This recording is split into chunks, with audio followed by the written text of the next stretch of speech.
Hello అండి. Welcome back to my channel. ఎలా ఉన్నారు? బాగున్నారా? ఏం చేస్తున్నారు? ఏంటి సంగతులు నాతో షేర్ చేయడం మర్చిపోవద్దు. సో దీన్ని మేము సక్కు అంటాము. చాలా క్విక్‌గా, ఈజీగా చేసేసుకునే ఒక breakfast are dinner recipe, tiffin recipe అన్నమాట. ఈరోజు డీటెయిల్డ్‌గా మనం ఈ సక్కు చేయడం చూపిస్తాను. అండ్ ఇదొచ్చేస్తే నేను చేశాను ఈ అగారు నాన్ స్టిక్ తవా ప్యాన్‌లోనన్నమాట. మనకి ఇంట్లో ఒక నాన్ స్టిక్ తవా ఒకటి, నాన్ స్టిక్ ప్యాన్ ఒకటి ఉంటే మన వంట అనేది ఫాస్ట్‌గా అవుతది. అస్సలు యూజ్ చేయము అనుకుంటే ప్రాక్టికల్‌గా అవ్వదన్నమాట. మనకి ఉన్న బిజీలోని కొన్ని రెసిపీస్‌కి మనం కొన్ని వాడాల్సొస్తది. సో, నాన్ స్టిక్ ఒక మంచి క్వాలిటీ నాన్ స్టిక్ యూజ్ చేస్తే ప్రాబ్లమ్ ఏముండదు. అందులో ఈ అగారోది చాలా బావుంది. వీటి లింక్ ఇస్తా డిస్క్రిప్షన్ బాక్స్‌లోని. తప్పకుండా చెక్ చేయండి. మీరు ఒక మంచి క్వాలిటీ నాన్ స్టిక్‌ది ఏమైనా తీసుకుందాం అనుకుంటే యూ కెన్ కన్సిడర్ దిస్ అన్నమాట. ఇది చాలా చిన్నగా కాంపాక్ట్‌గా ఉంటది. లైక్ ఆమ్లెట్స్ ఏసుకోవడానికి, ఇలాంటివి ఏవైనా రెసిపీస్ చేసుకోవడానికి అండ్ స్పేస్ కొంచెం తక్కువ ఆక్యుపై చేస్తది. అండ్ హ్యాండిల్ కూడా మనకి మంచి వుడెన్ హ్యాండిల్ వచ్చింది. అన్ని విధాలుగా మీరు ఎప్పటినుంచో చూస్తున్నారు. చాలా మంత్స్ అయిపోయింది ఇది యూజ్ చేస్తూ కూడా. సో, ఇప్పటికైతే కంప్లైంట్స్ అయితే ఏం లేవు. సో, మనం ఈ రెసిపీ డీటెయిల్డ్‌గా చూసేద్దాము. అండ్ ఈ లోపల మన డే ఇన్ మై లైఫ్ చూసేద్దాం. సరేనా? ఈ రోజు నేనేం చేశాను తెలుసా? అన్వి కోసం పన్నీర్ కర్రీ చేశాను. అందులో అనుకోకుండా 2 టైమ్స్ సాల్ట్ ఏసేసాను. అది చూసారా? అది చూడడానికే అంత ప్లీజింగ్‌గా అనిపించలేదు నాకెందుకో. అప్పుడు టేస్ట్ చూసా కానీ నాకేమో అంత తెలియలేదు. తర్వాత అన్వి పాపం అడ్జస్ట్ అయ్యి ఒక హాఫ్ తినింది. "ఏం చేసావు మమ్మా? ఇంత సాల్టీ అయిపోయింది" అనింది. సో, అప్పుడప్పుడు జరుగుతూ ఉంటది కదా! సో, మనం కూడా ఏమి రోబోట్స్ కాదు కదా! ఎవ్రీడే మంచిగా చేసేయడానికి. అప్పుడప్పుడు అట్లా జరుగుతది. ఏం చేయలేము. నేను నో అనుకున్నాను. దాని తర్వాత టీ చేసుకున్నాను. అండ్ మనకి ఒక సిక్స్త్ సెన్స్ అంటూ ఉంటది కదా! అది చెప్తానే ఉంటది. ఏదో తేడాగా ఉంది అని. అలానే అయింది. కానీ సర్లే ఇంకేం చేస్తాం అన్నట్టు ఊరుకున్నా. అండ్ అన్వి వెళ్ళిపోయింది స్కూల్‌కి. ఈరోజు వచ్చేస్తే నేను చేస్తున్నాను ఇడ్లీ పిండి ఇంకా గారెల పిండి రుబ్బేస్తున్నాను. సో, నా గ్రైండర్ అల్ట్రా గ్రైండ్ ప్లస్ అన్నమాట. ఇది తీసుకొని కూడా ఆల్మోస్ట్ చాలా రోజులైపోయింది. ఇది కూడా బావుంటది. వీటన్నిటిది ప్రొడక్ట్స్ పెట్టడానికి ట్రై చేస్తా. కొత్త ఫీచర్ కదా! కొన్ని ఉంటున్నాయి, కొన్ని ఉండట్లే, అలా అవుతుంది. సో, ఉన్నవన్నీ పెడతాను. సో, మీకు ఎప్పుడైనా ఇడ్లీ సాఫ్ట్‌గా రావాలంటే మనం మినపప్పు రుబ్బుతాం కదా! ఆ రుబ్బు ఎంత బాగా పర్ఫెక్ట్‌గా అయితే మనకి ఇడ్లీ అంత సాఫ్ట్‌గా వస్తది. ఇంకా ఏం చేయక్కర్లేదు. బ్యాటర్ కన్సిస్టెన్సీ అనేది మరీ గట్టిగా ఉండకూడదు, మరీ పలచగా ఉండకూడదు. నేను ఇప్పుడు చూపించాను కదా! అలా ఉందనుకోండి. అప్పుడు నూక కలిపిన తర్వాత మనకి పర్ఫెక్ట్‌గా ఉంటది. అండ్ అలా సాల్ట్ కలిపేసుకొని మనం ఇడ్లీలు పెట్టేసుకోవచ్చు. ఇంట్లో ఇడ్లీలు అలవాటైపోతే ఇంకా బ్యాటర్ కొనుక్కోము, ఏం చెయ్యను తెలుసా? నేను ఆ ఐడీది అన్నీ అప్పుడప్పుడు తెప్పించుకునేదాన్ని. అవన్నీ కూడా మానేయాలనిపిస్తుంది ఎక్కువగా. ఒకసారి చేస్తే ఎంత బ్యాటర్ అవుతది. దాని తర్వాత మంచిగా యమ్మీగా తినొచ్చు. అండ్ టేస్ట్ కూడా ఇంట్లో చేసింది సూపర్ ఉంటది.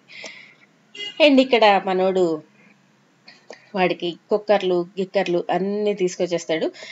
విజిల్ కావాలని గోల చేస్తే ఆ విజిల్ ఇస్తున్నాను. సో, మీ పిల్లలకి ఏది ఇష్టం ఉండేది ఇలా టాడ్లర్‌గా ఉన్నప్పుడు ఏది ఇష్టం ఉండేది అనేది షేర్ చేయండి. మా వాడికైతే కుక్కర్లు, ఇదేంటిది ఇంకా మిక్సీ జార్లు అవంటే చాలా ఇష్టం.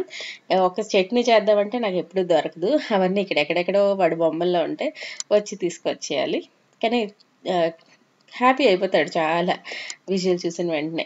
తర్వాత కిచెన్‌కొచ్చి ఎందుకో ఇది ఓపెన్ చేస్తే వీడి చెప్పు కనిపించింది. అండ్ అలానే ఎందుకురా పెట్టావంటే, అది అక్కడే ఉండాలి అంటున్నాడు. ఆహ్, అక్కడే ఉండాలి అంటే నాకు అర్థమవుతది. అంత పెద్ద పెద్ద పదాలు ఇంకా రాలే. చిన్న పదాలు అన్నీ చెప్తున్నాడు కానీ నాట్ లైక్ సెంటెన్స్ ఫార్మేషన్ ఇంకా రాలేదు. వర్డ్స్ వరకు వచ్చాడు. కానీ బోలెడన్ని మాటలైతే చెప్పేస్తాడు. అండ్ మీ అందరికీ తెలిసిందే ఇది మన డిసానో పెన్ని పాస్తా. ఇది 100% డరమ్ విత్ సెమోలినా పాస్తా అన్నమాట. ఇందులో మనకి ఆర్టిఫిషియల్ కలర్స్, ఫ్లేవర్స్, ప్రిజర్వేటివ్స్ ఏమీ ఉండవు. మనం మంచిగా కుక్ చేసుకొని రకరకాల రెసిపీస్ అనేవి చేసుకోవచ్చు. అరౌండ్ 13 మినిట్స్ టైం పడుతది ఇది బాయిల్ అవ్వడానికి. ఈ డిసానో పాస్తా లింక్ డిస్క్రిప్షన్ బాక్స్‌లో ఉంటది. మీరు ఎవరైనా కొనుక్కుందాం అనుకుంటే you can check it out. And మన సక్కు రెసిపీకి వచ్చేద్దాము. దానికోసం మినపప్పు కొంచెం గారెల పిండి కోసం అని చెప్పి గట్టిగా రుబ్బేసి ఉంచాను కదా! అందులో ఒక హాఫ్ తీసుకొని నేనెప్పుడు ఇడ్లీ చేసినా ఇడ్లీ అంటే గ్రైండర్ ఒకసారి బయటకి తీస్తున్నామంటే ఇంకా 2, 3 అన్నా చేయాలి. మరి ఒక్కదాంతోనే అది ఎత్తి మళ్ళీ లోపల పెట్టి అంత వర్త్ అవ్వదని చెప్పి నేను 2-3 రకాలు చేస్తూ ఉంటా. ఈ రైస్ రవ్వ గురించి కూడా లాస్ట్ వ్లాగ్‌లో ఉప్పిండి చేశాను కదా! అప్పుడు అడిగారు. సో, అది శ్రీలలిత బ్రాండ్‌ది. మనకి ఇంకా రకరకాల బ్రాండ్స్ ఉంటాయి. మాకు ఇది ఎక్కువగా దొరుకుతది. అండ్ టేస్ట్ కూడా బావుంటది. దాని లింక్ కూడా పెడతా చూడండి సరేనా? కొలాబరేషన్ ఏంటి కాదు, రవ్వ వాళ్ళు ఏమి ఇవ్వలేదు కానీ జస్ట్ చేసుకున్నది షేర్ చేస్తున్నాను. సో ఇక్కడ మనకి గారెల పిండిలాగా కాబట్టి గట్టిగా రుబ్బాం కదా, అంత గట్టిగా ఉండకూడదు. అందులో వాటర్ ఈ రవ్వ అడ్జస్ట్ చేసేసుకొని మనం ఒక బ్యాటర్ లాగా చేసేయాలి. నాకు రేషియోస్ అంతగా తెలీదు. సింపుల్గా చెప్పాలంటే మనం టచ్ చేసామనుకోండి కొంచెం నూక తగిలినట్టుంటే సరిపోద్ది అన్నమాట. సో అలా చెక్ చేసుకోవాలి. ఈ నూక అవన్నీ కొంచెం సోక్ అవుతాయి కాబట్టి ఒక 15-20 మినిట్స్ ఉంచేద్దాం అలాగా. దాని తర్వాత చేద్దాం. అండ్ వీడి కోసం ఒక కొత్త బొమ్మ కొన్నాను. బ్లింకిట్లో ఏవో ఆర్డర్ పెట్టాను, పాలు పెరుగు ఏవేవో కావాలని చెప్పి ఆర్డర్ పెడితే టాయ్స్ మీద బోల్డ్ అంత డిస్కౌంట్ కనిపించింది అని చెప్పి తెప్పించాను. బాగుంది, వుడెన్ టాయ్ ఇది, హ్యామర్ అండ్ బాల్ సెట్ అన్నమాట. క్వాలిటీ కూడా బాగుంటుంది. ఎంతైనా వుడెన్వి బాగుంటాయి, కాకపోతే వీడు అన్ని ఇసురుతాడు కదా, అది ఒక్కటే భయం వేస్తూ ఉంటుంది. నార్మల్ ఈ ప్లాస్టిక్ ఇవనుకోండి అంత తగలదు, ఈ వుడెన్ విసిరేసాడు అనుకోండి మనకి తగిలిన ఏమైనా టీవీకి వాటికి తగిలిన భయం వేస్తుంది అని చెప్పి నేను ఇంకా కొనలేదు. సర్లే చూద్దామని చెప్పి తీసుకున్నాను. బాగుంది. ఇప్పుడు పిల్లలు భలే ఒక్కసారి చూడడమే ఆలస్యం, అప్పుడే నేర్చేసుకొని చేసేస్తారు. నేను ఎంత హ్యాపీ అయిపోయాను, వాడు ఒక్కటి నేను బాల్ కొట్టి చూపించిన వెంటనే చేస్తాడని చెప్పి సూపర్ హ్యాపీ అయిపోయాను. అంతే, ఊరికే అంటారా కాకి పిల్ల కాకి ముద్దని, ఏం చేసినా ముద్దు ముద్దుగానే అనిపిస్తుంది. సో ఇందులో మనం కలర్స్ కూడా నేర్పించవచ్చు. దాని తర్వాత ఇలాగా హ్యాండ్ ఐ కోఆర్డినేషన్ లాంటివి పెరుగుతాయి ఇలాంటి గేమ్స్ ఆడిపిస్తే. కాబట్టి ఈ టాయ్ ఎంత పడిందో చెప్పుకోండి చూద్దాం. చెప్పారా, కామెంట్ చేశారా? సో ఎంఆర్పి వచ్చేస్తే 999 ఉంది. 999 అంత సీన్ లేదు కానీ నాకు అరౌండ్ 220కి అలా వచ్చినట్టుంది. సో 200కి వుడెన్ టాయ్ పర్లేదని అనుకుంటున్నాను. సో మీరు చెప్పండి, వర్తేనా కాదా, కాస్ట్లీ అయిపోయిందా? సో కలర్స్ నేర్పించవచ్చు. దాని తర్వాత ఈ హ్యాండ్ ఐ కోఆర్డినేషన్ కూడా నేర్పించవచ్చు. ముందు ఏంటంటే ఒక 5-10 నిమిషాలు గోల్ చేయకుండా వాళ్ళు మట్టుకొని వాళ్ళు ఆడుకుంటారు. ఇప్పుడు మెయిన్ ఫోకస్ అంతా అంతే, వాళ్ళు మట్టుకొని వాళ్ళు ఆడుకోవడం. ఎంతసేపు, ఎక్కువ టైం ఏమో ఆడుకోరు, ఒక 10 మినిట్స్ 12 మినిట్స్ అలాగా వాళ్ళు మట్టుకొని వాళ్ళు ఆడితే అదే పెద్ద విషయం. అండ్ ఈ హ్యామర్ కూడా చాలా క్యూట్ ఉంది కదా. సో అలా బోల్డ్ అంతసేపు కూర్చున్నాము, ఆడుకున్నాము, మమ్మీకి వీడియో కాల్ చేసి చూపించాము. ఇంకా ఇప్పుడు అన్నిటిలోని టాయ్స్ మీద మంచి డిస్కౌంట్స్ ఉన్నాయి. సో ఇప్పుడు ఏమైనా తీసుకొని లైక్ గిఫ్టింగ్ ఆప్షన్కి వీటికి కూడా తీసుకొని ఉంచుకొని ఇవ్వచ్చు, లేకపోతే మన పిల్లలకి ఇచ్చి ఆడిపించుకోవచ్చు. సో నచ్చిందా ఈ చిన్న టాయ్ అనేది షేర్ చేయండి. అండ్ మనం మన సక్కు రెసిపీకి వెళ్ళిపోదాం.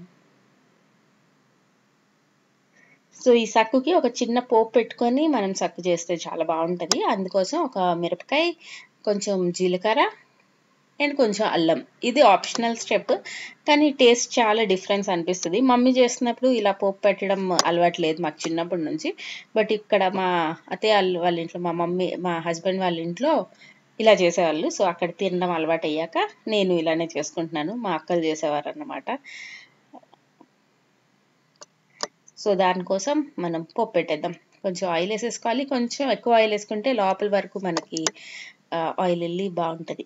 బ్యాటర్లో కలిపేస్తాం కదా, మరి ఎక్కువ కాదు, జస్ట్ ఒక 1-1.5 స్పూన్ లాగా వేసుకుంటే సరిపోద్ది.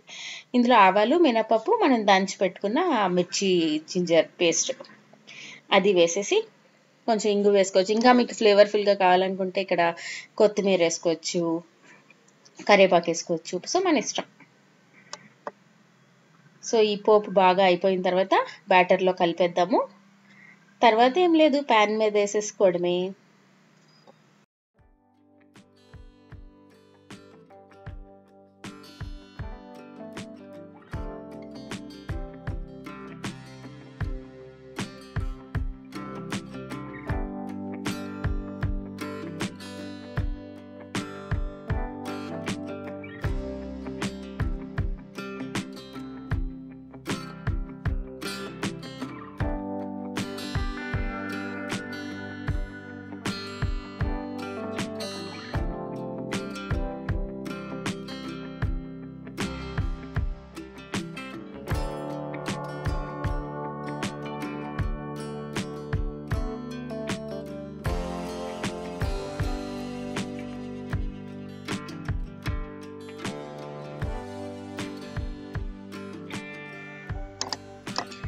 నేను పిండి రుబ్బినప్పుడే సాల్ట్ వేసాను. వాటర్ అసలు వేయకుండా కొంచెం సాల్ట్ వేసి రుబ్బాను అన్నమాట. అందుకనే ఇక్కడ వేయలేదు.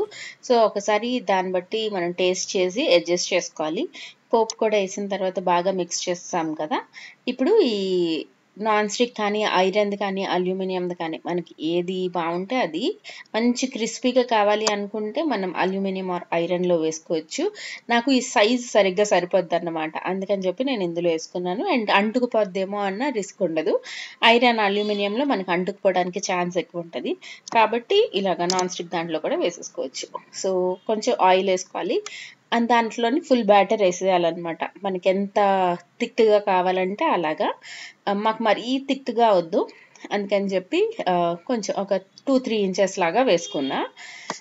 అంతే. ఇదేంటంటే మనకి దోశ ఇవన్నీ చేసినప్పుడు అక్కడే కిచెన్లో నించొని చేయాలి కదా.